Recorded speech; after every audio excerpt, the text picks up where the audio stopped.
I recently made an episode of PS2 Tuesdays about R-Type Final. You really should go watch it, by the way. Plug, plug, plug. Now it's the turn of the other big horizontal shooter franchise, Gradius. Gradius Collection features 5 different games. The original arcade game that started it all, Gradius II, Gopher, which has never made it out of Japan until now, Gradius III and IV, and finally the awesome Gradius Gaiden, which was a fancy schmancy update to the series released on the PS1. These games all play fairly similarly. You pilot your ship through some tricky stages, battling trademark enemies such as Moai heads and the big core boss. Certain enemies drop items which cycle through your different available power-ups when collected.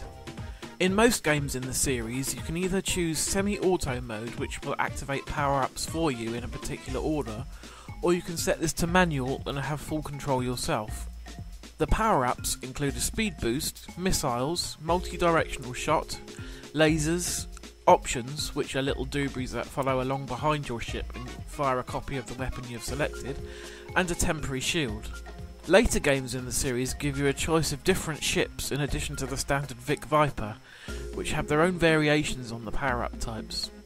If you manage to get your ship fully tooled up, it can make levels much easier, but watch out, should you die you lose everything. It can be a bit of a stroll to build your arsenal back up to how it was after losing a life. My favourite games in this collection have to be Gradius II Gopher and Gradius Gaiden. Gopher has some fantastic music and stage design. Just see the very first stage with the fiery dragons for an example of this.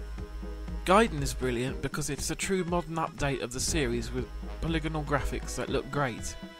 It is a bit of a shame that Treasure's Gradius V is not part of this collection, but perhaps they didn't have room on the UMD to include it. There are other games missing as well. The 2 spin-off series, Salamander and Parodius, are not part of this package. They both had their own collections that sadly remained Japanese exclusives.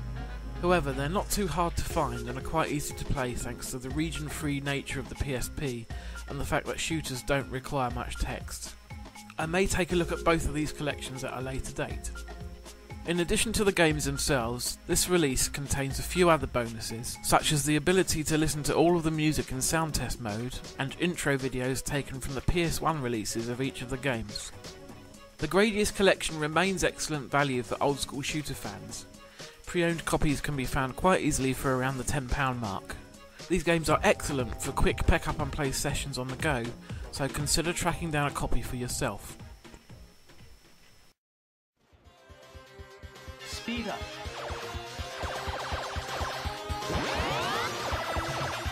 Speed up.